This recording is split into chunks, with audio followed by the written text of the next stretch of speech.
My precipitants. Here.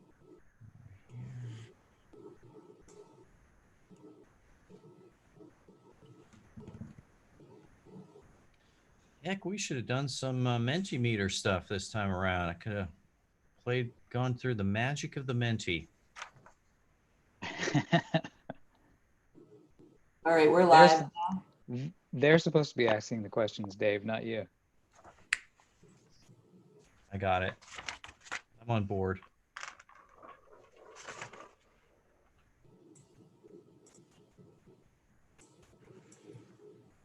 All right, guys, here we go. Alrighty.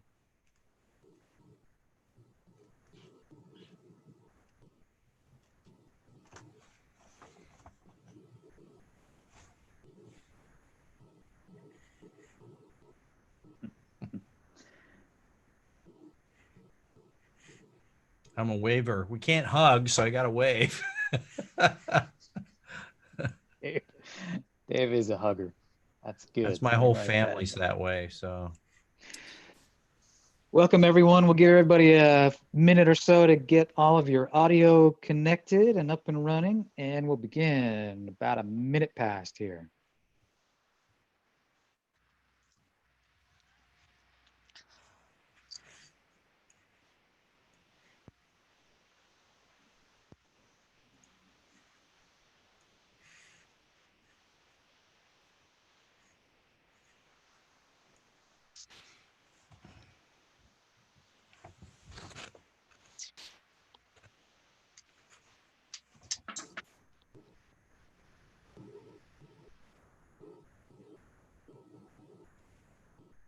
All right. Looks like everybody is set up. Welcome to another Pragmatic Institute Ask Me Anything session with a Pragmatic Institute instructor, or office hours, as we call it sometimes. Good to have you here. Good to see faces. We love to see faces. If you're able to turn your camera on, it's always so much more pleasant to see real human beings these days. So thank you for doing that. And a quick shout out, of course, at the top here to our brand new Pragmatic Alumni community, or the PAC. If you haven't looked into this yet, make sure to do so. This is a fantastic new resource. It's a members only group. So members of the PAC will be able to find everything in there, from curated libraries to peer discussion groups, access to the instructors. They'll be hanging out in there as well. Come check that out. And if you are quick, there is still a 30% off list price discount available for those who sign up for the Pragmatic Alumni community quickly. And of course, because this is an Ask Me Anything format, if you are here today and you have questions, go ahead and stick them in the chat. I will be monitoring that and toss them over to our instructor as we can. You can send those either to the whole group if you like, or you can send them just to me, Eddie Gordon, and I will send them over to our instructor for the day, who I am very pleased to introduce. If you haven't met him yet, he is an absolute pleasure to be around. Ladies and gentlemen, it is Mr. Dave Daniels. Dave, how are hey, you? I am doing really well. So how's everybody doing today? So everybody's at home. I gotta tell you a little story before we get started. I noticed Beth's cat went across the screen earlier, and it reminded me of a story that I got just this week. And I was chatting with somebody on another session that we did, and in the pack, actually, it was a pack session, and someone in the group, we were talking about how weird things we've seen while we're on these Zoom sessions, whether they're cats or dogs or kids or whatever. And he said, "Oh, I got to tell you the funniest one. It just happened to a friend of mine the other day." So she was on the friend. His wife is the head of HR at this company, and it was a tech company, and she was having a big Zoom session with the board of directors. Big deal.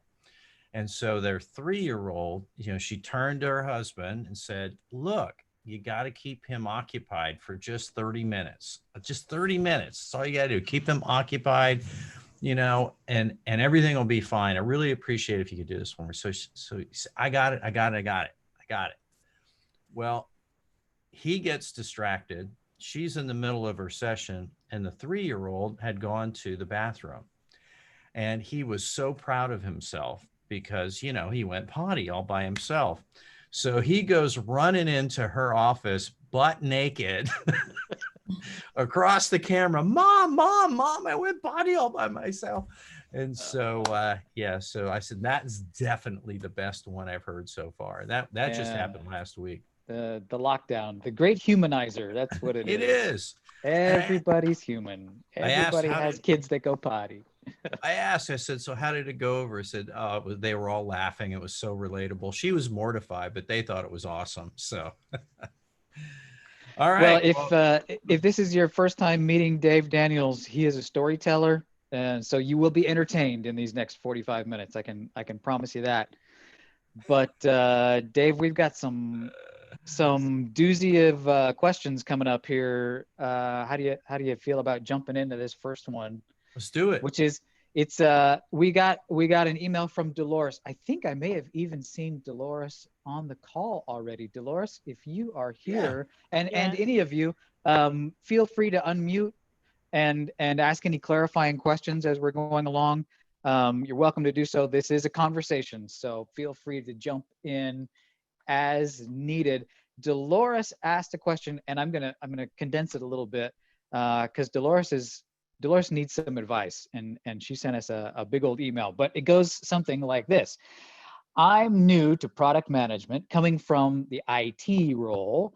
I've taken 3 of your courses and I'm learning a ton, but wondering how to implement some of the things I've learned so far she's taken foundation, focus, and build.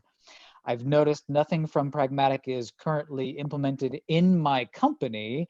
Do you have suggestions for exercises or ways that I could work with my team to ease in and begin to implement the Pragmatic ideology? Dave, where does she even start?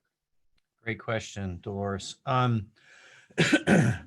remember that transition for me of going from, I actually was a sales engineer and went into product management. And there were so many things that I'm like, where do I start? Everyone's not doing what I just learned. And I was a batch of brand new product managers that went through the Pragmatic training at the time. And I had exactly the same scenario. And, we just sat down and we all had very technical backgrounds too. I have a development background. And so what we wound up doing and this is exactly what I'm going to ask you to think about doing, is focus on being the expert of the market, right? The messenger of the market. Everything we talk about at Pragmatic is centered around this market-driven or outside-in philosophy. And that's all about bringing market facts and evidence to the table. So the the best advice I can give you right now, and it's a little challenging, given the pandemic and all, but reach out to customers, talk to them, introduce yourself, find out what issues they're having, whether it's with the product, with the support, whether it's something else. Just get to know them, immerse yourself in that side of the business where you're probably amazing on the IT side, and there's certainly some things that you can leverage to move over. But think about every day, what can I do to learn something about the market? Who can I talk to today? How can I identify potential market problems? Maybe I get on some Zoom calls with some colleagues, and we do some sessions with customers in a tag team kind of way. So when you're talking, I can write. When I'm talking, you can write, and then we can compare notes.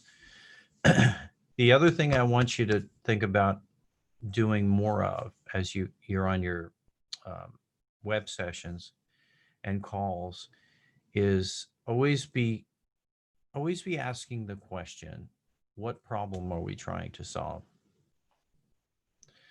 And it's one of those weird little things that can come across a little snarky to some people in the meeting, but just do it as professionally as you can with as little snark as possible. But just ask, what is it that we're trying to solve here? What is the bigger issue? Why is this so important? And when the group, the collective can't answer that question, that's your cue to say, maybe we should learn more about this. Right. Right. Okay. Yeah. Be the expert. Use this extra time you have Mhm. to be the expert. Become the expert. Awesome. Thank you. It's amazing how often we hear that question being asked, even in our own meetings here at Pragmatic Institute, as we're developing a new course or talking about new resources. Very frequently, I'll hear somebody ask, "What's the problem that we're trying to solve here?" And it just serves as a reminder to go back to that core resource. The experts in the products are actually the customers, right? Because we're solving things for them. Dolores, that reminds me, I do have a deck that I can send you. We have a resource it's sort of a presentation to the company that summarizes some of the core points from the foundations course. Okay. And it's a tool designed for people specifically who have just taken the course and they're really excited about it and they want to go back to their company and share it with everybody. And we just have that resource available for you. So I think we've got your email already because you emailed us. So I will personally get that over to you. How about that? Thank you so much. I appreciate Wow, Level he of never does service that here for today. me. How about that? No. I don't get that kind of service. Excellent. Dolores, I hope that helped you somewhat. Thank you so much does. for submitting the question, because I know that other people have that question as well. I've attended those courses and they're dumping this amazing process on you. Right. And you're just like, how do Now I teach what? everybody all this stuff, Yes. No, thank you. Thank you. It gives me a place to start. Thank you. Yeah, Dolores, one last thought. Eddie sparked a few ideas as he was talking, at least in me, and that is, sometimes the discussions I have with folks like yourself, your colleagues, your peers, they feel compelled to believe that everybody has to be on board before I can do something, right? Let's get everybody agreeing to this and this process and so forth and so on. I like to encourage people to be a little selfish. Go ahead and use this time. If no one else is going to do it, then you do it. You might as well save yourself some time and, be the expert, learn more. Heck, if no one's doing win-loss calls, say, I'll do it. Let me do it. I'll jump in and do them, right? Any opportunity you can get to get in front of a customer or a prospective customer right now would be the best thing for you.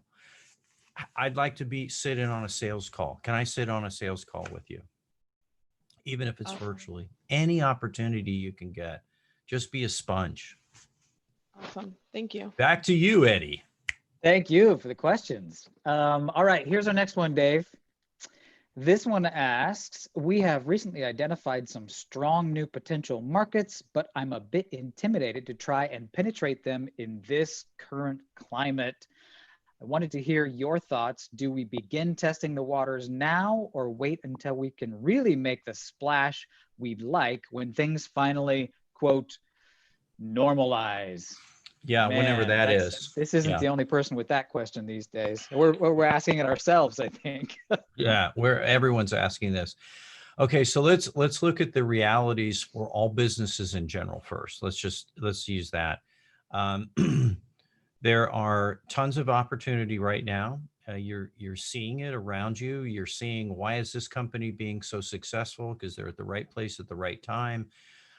Look what's happening with companies like Zoom and Amazon, and those are just two examples of many that are adapting to our new normal. Whether it's temporary or permanent is yet to be seen.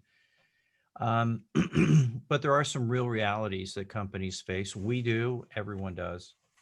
And that is, we got to keep everything afloat, right? For some period of time. There's going to be some maybe adjustments that go on in how we conduct business, and maybe we take business that we wouldn't want to take right now because it's just healthy for the business overall. So with that in mind, I just want to point out that everything, we are pragmatic.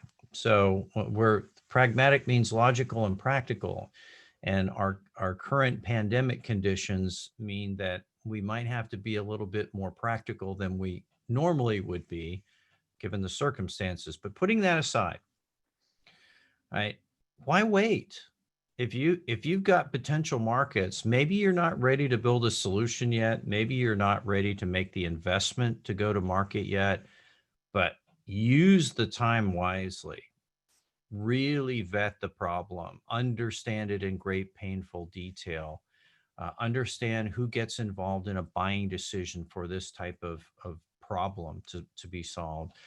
You know, you might just decide that right now is the right time to learn, and get it refined.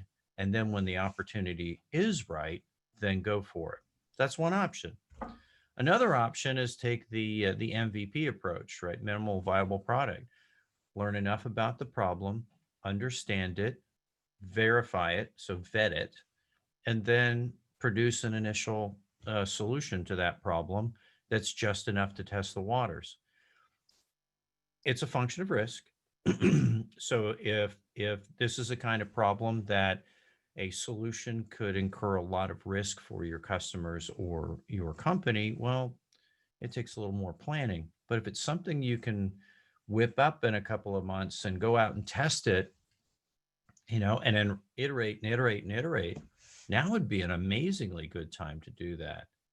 I saw recently a really good interview with Mark Cuban, the billionaire. Now we know him from Shark Tank. He actually was made a whole lot of money before there was ever a Shark Tank.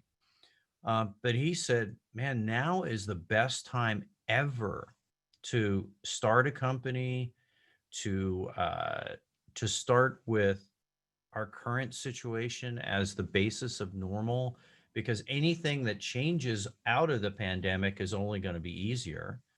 So if you can figure out how to run your business well today, and you can figure out how to innovate in this environment, sky's the limit."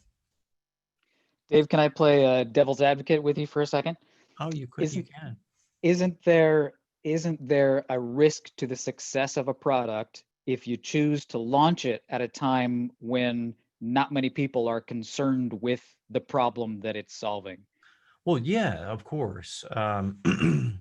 If the problem isn't urgent and pervasive and no one's willing to pay for it, it's probably not a very good problem, in the pandemic or outside of the pandemic. But there are certain problems that exist today that might be good temporary problems to solve, because there is a high degree of urgency and there's a high degree of pervasiveness.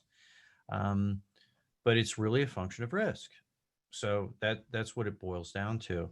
So even if you have a great idea, if the problem isn't urgent and pervasive and no one's willing to pay, I don't care how wonderful you think your idea is, there's nobody out there going to be spending money on it. So in this environment, now might be a good time to stay under the radar and continue to do testing and iteration, because you might discover that you're solving for a problem when we get back to normal.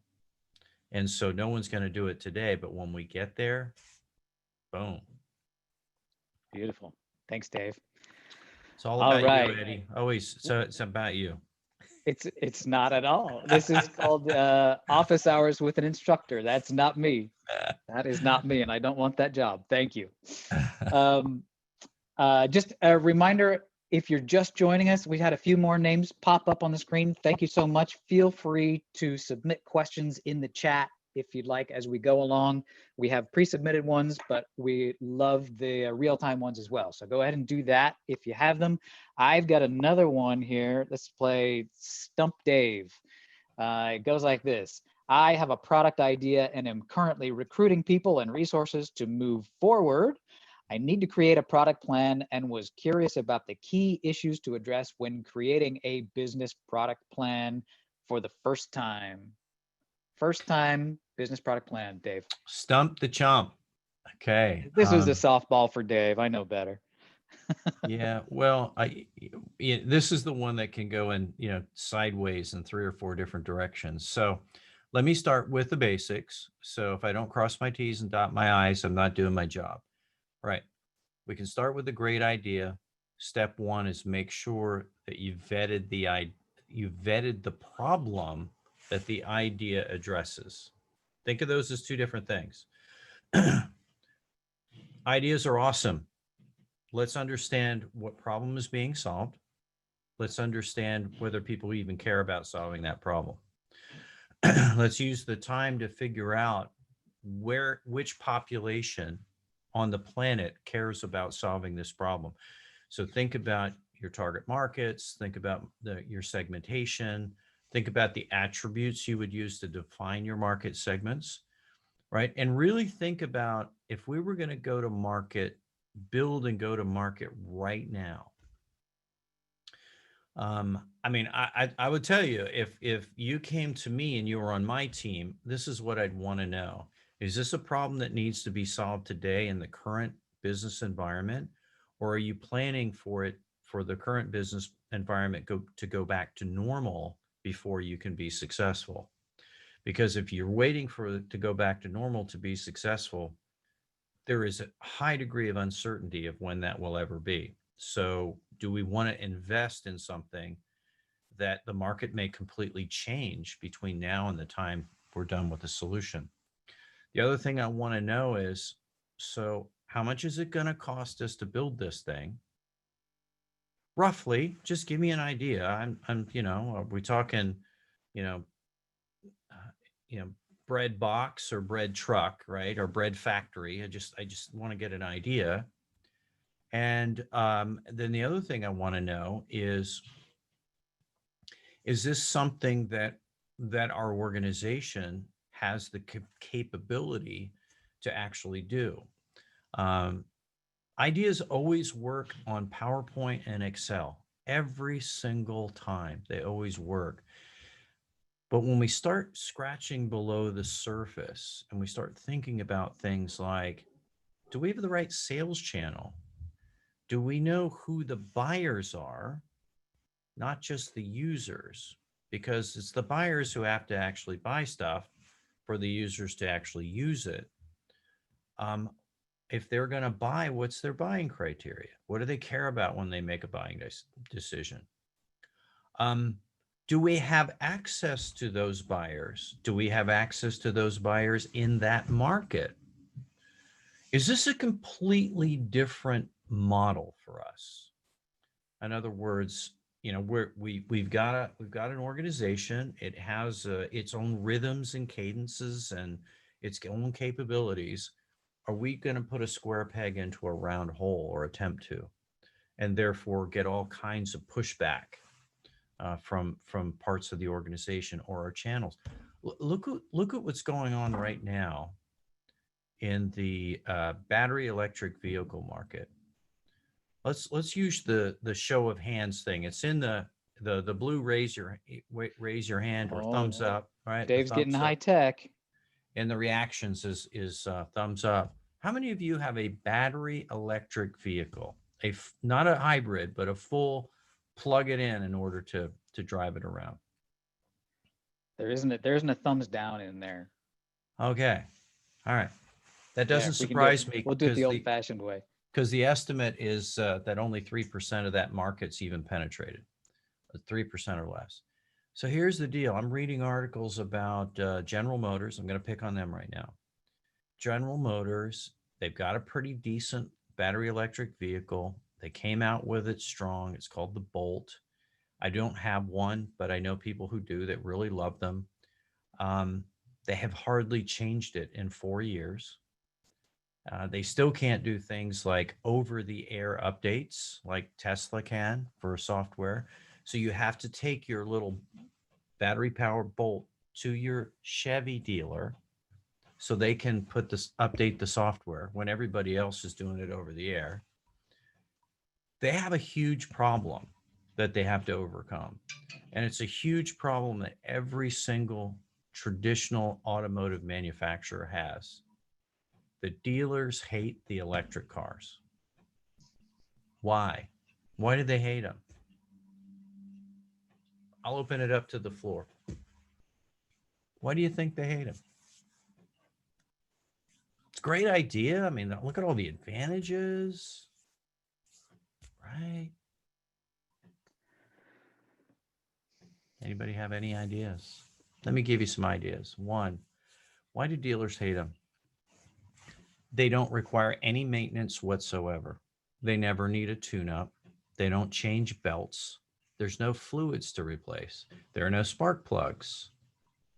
There's so few moving parts that there's just no maintenance involved other than brakes and tires and things like that. So the profit margin on them the profit margin to sell one of those products is significantly lower. So the dealers are passively resisting selling these things. The only ones who are doing it reasonably successful are like Tesla, where they said, no, we have a whole new distribution model. We have no anchor around us. There's no legacy we have to deal with the dealer network. So I'm using that analogy to say, great, you got a good idea, but it's like the battery. Do I have a battery electric vehicle and I'm trying to use my existing channel, which is used to selling, gasoline and diesel products? And am I overlooking the fact that my channel needs to be completely renovated in order for this to work?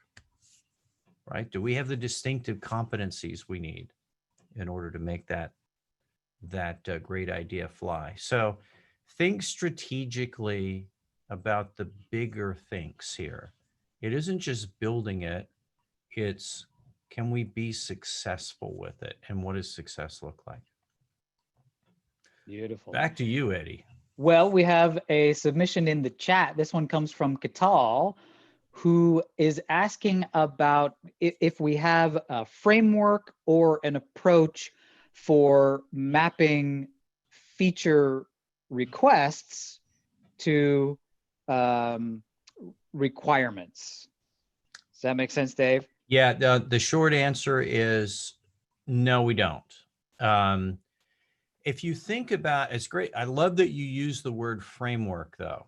So when you look at, many of us have a lot of time during the pandemic. So if you're a learner like I am, we're doing a lot of reading, we're listening to podcasts, we're questioning, conventional wisdom. And just last month, I said, in the industry, we throw these terms around in a way that doesn't make sense. We talk about models, we talk about frameworks, we talk about processes, we talk about methodologies, and oftentimes they're viewed in an interchangeable kind of way. And the short answer is they're different. Models are high-level constructs. Frameworks are like our framework, designed to give direction and guidance, right? Structure and direction. Methodologies are how to do things. So there's an example of architecture and our positioning. That's a methodology. And then there are processes. Do A, then do B, then do C, then do D in a sequence. The difference between the four of those is the degree of prescription. Models have less prescription. Processes have specific prescription. Do it this way every single time. Now, I'm coming back to your question, Katal, around framework. So frameworks are unique in those four because frameworks are designed to interconnect with other frameworks. And if you look at the pragmatic framework, you'll notice there isn't anything around development. because development has their own frameworks for doing things, their own methods, their own processes, their own models, their own frameworks. Um, if you look at sales, there's nothing specifically about sales in our framework as well. So those are two examples where, but there are activities in the framework that are designed to connect to other frameworks. Like my sales team I know needs X, Y, and Z. That bolts in here. Boom, they've got their own thing. We're feeding them, they're feeding us. The short answer to your any frameworks or approach you could recommend product features to requirements. It really depends on the model your development team uses. So if they're using more of an agile model, high iteration, there's specific things that are attached to that. So something like in Agile would be the model, Scrum would be the framework. So Scrum has a certain way of doing things. Agile has things like stories and epics and product vision and that kind of thing. If you're more waterfall, there are plenty of traditional approaches there in terms of mapping features to requirements. So the short answer is it depends on how your development team develops products. And so let's practice, Dolores. What problem are you trying to solve? Look at Cattell? that. Problem. So help me out there, Cattell. Is there anything you can add to that? Cattell mentioned to me in the chat So, privately. There we the are. problem that we're trying to solve is really, I'm just trying to understand, there's market potential, there's different requirements that are coming in from different opportunities, so to speak. Yeah. And what we're trying to do is take our current portfolio and capabilities and map them against that opportunity. So it's less around the development interface, but more on the opportunity assessment. So from say, Okay. we have a large multi-country or a multi-deal across many different products we have internally. And we're trying to come up with, so we have 4 different business units. We can approach this one as together as a integrated business organization, corporate. And we're going to go after this countrywide deal and where we have these requirements coming in. And obviously, there's typical traditional models of assessing, high, medium, low, those kinds of things. But I just wanted to find out if there was a model that you could potentially, mention that works. And that was just the Yeah, no, I hear you. It's the same thing. It depends. I know in our build class, we cover a method, Okay. a methodology, which is requirements that work, which is designed to address that kind of thing that you just talked about. So I'm hearing Okay. this with this level of frequency. We believe that solves a problem with this degree of intensity. And by solving that problem, we think we could get more traction or higher retention, and there's a way to score it and weight it and so forth. So That makes sense. that's Thank where you. I might look. Yeah. Built. Got it. Thank you. Yeah, just don't go with the asking sales. So if we No, I build know, believe me, that's the last thing I want to do. that never works. That We never love works. sales. Disclaimer, we love sales. I love We my love sales sales. team, They but pay our salaries.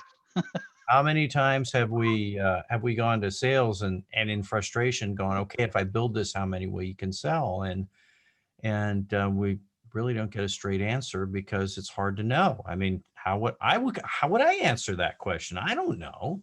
Yeah. All right. Very good. Hope that helps, Cattell. Thank you so much for the question. Thank All you. right, Dave.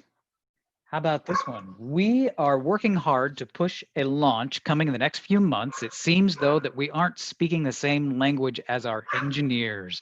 This slows down productivity and focus. In an effort to not clash even further, I was wondering if you have any suggestions or common practices for getting everyone to speak the same language, so to speak. so both sides can work more effectively. How do we talk to engineers, Dave? Well, I am a recovering software engineer, so today is your day. So I use that quite a bit, and about the extent of my software development now is wrangling through Excel formulas, which I was doing today. But you know, the easiest way, and that's not necessarily easy, but the simplest way to get everybody on the same page is get everybody focused on the same goal. So one of the things we talk about in our product launch class is step one in a method is understanding what are we trying to accomplish with launching the product. And whether that's a revenue goal, a retention goal, whatever the goal happens to be, maybe you want registrations, but whatever the goal happens to be, it creates that sense of urgency and purpose for the entire team. If whoever submitted the questions on the call and they'd like to clarify it a little bit, and maybe even provide examples of what that disconnect is. I that don't would know if they're on this call with us, Dave. Okay. They could be watching on YouTube Live as well, but I don't know if this person is So then actually I'll on then the I'll take Zoom. I'll take some assumptions. I'll make some assumptions. So if the problem is my dev team is cranking through things and they're going fast, fast, fast, fast, fast, and they're trying to push out everything that they get done, that can be a real cause of a problem, because on the go-to-market side of that equation, you know, we get everything settled and we're about ready to go, and then something gets changed in the product that might have a rippling effect in all of these other go-to-market activities. It's frustrating for everybody. You know, development is excited that they have it done. They want to get it out the door. If you're on the go-to-market side, you're frustrated because you got all the deliverables done and you've got things cranked up. And so the best thing I can help you with beyond the goals is start thinking about, you know, we have a rule in the launch class is that product launch is a business decision. It's not a technical decision. And so, you know, that's a hard change for some technology companies is who are trying to get stuff done and out the door iteratively, rapidly. Um, you don't always have to do that, because if you push things out the door too quick, like, okay, if anyone's on the call from Zoom, I'm going to apologize ahead of time. We love using Zoom, but I got to tell you, the updates are coming so fast that one week this thing works, and we go, oh great, look, that's there, we can use that, and a week later it doesn't. And I'm sure there's good reasons why, but the frequency of the change for us as instructors is like something that worked today doesn't work next week. It's like, I got to change the way I do things now. And I don't have time to look at all of those things. And sometimes they happen in the moment. You go, alternative. So the frequency of those changes in an enterprise scenario can be challenging, not only for your customers, but also your sales team and your support team and everyone else who's trying to keep customers happy. So start with the goals, get everybody on the same page, and then, you know, sit down and come up with a rational handover. So, I mean, be flexible on the go-to-market side, but on the engineering side, you can't get the last thing you've done pushed out the door that quick without adequate testing and, you know, documentation and everything that goes with it. All right.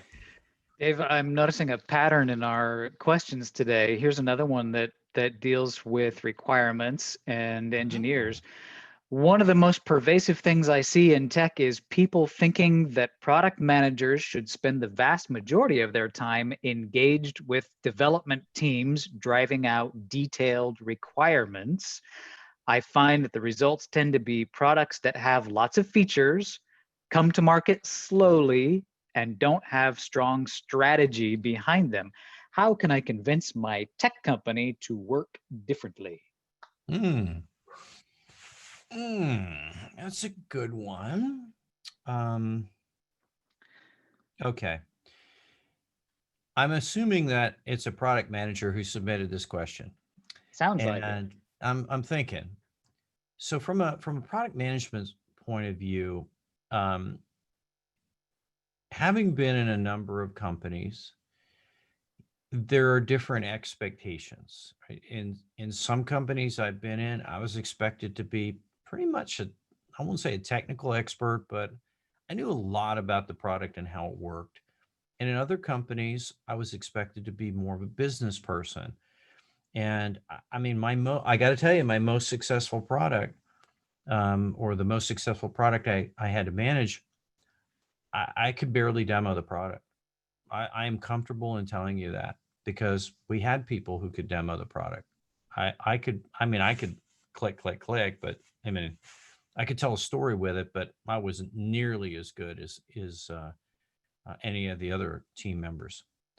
But there is that ebb and flow that happens. And it sounds like to me, based on the question, that product managers in that organization are spending a lot of time with the dev team hashing out how to solve the problem. And this is a line that I learned not to cross because I crossed it. My background went from software development to sales engineer to product manager. And I had all that software stuff in my head. And I got to tell you, it was really, really hard for me not to want to go to a dev meeting and brainstorm and get on the whiteboard and, imagine what if. And you could just suck me into that private hell anytime you wanted to, because I enjoyed it so much. But the value to my organization was not that. The value was, how much more of this stuff can we sell? Why should we invest in this versus that? And so, and then the other thing that I would get me in trouble is I would call BS on my development team because I had a software background. I could, what do you mean you can do this? You could use that framework over there and that class library there. And then, and that would not get me endeared with my development team, let me tell you. They'd kick me off the island. And so you're right. If your product managers are spending a lot of time with their dev team, it could be a cause for scope creep and overcomplicating the product and just adding costs without adding additional value to the customers that you're trying to serve. So now, how do you fix that? That's a tough one, because if your boss is expecting it and their boss is expecting it, that might be a difficult thing to do. So I'll give you a couple of ideas, same ones I gave to Dolores. I might do as much as I can on my own to learn as much as possible about the market, problems, conduct win-loss interviews, go out on sales call, do whatever I got to do that would be excuses not to meet with my development team. And then I would just have my meetings with my dev team on status. That's all I care about. No editorial, no judgment, just what's the status? Are we on schedule? What's at risk? And, take it up 2 or 3 or 4 notches, maybe even higher. Don't make a big jump, just make a few jumps and then settle into that pace, and then go to the next one, settle into that pace. Don't wait for the rest of the organization. Just do it yourself. That's my suggestion. Do it yourself. The Maverick. Well, Dave, we've got about 3 minutes of our time left. How about I 3? change? I'm going to That change was gears on you fast. here. Don't look at the clock. Okay. Don't look at the clock. Just give the good answers like we love that you do. Here's one more. It's going to shift gears a little bit.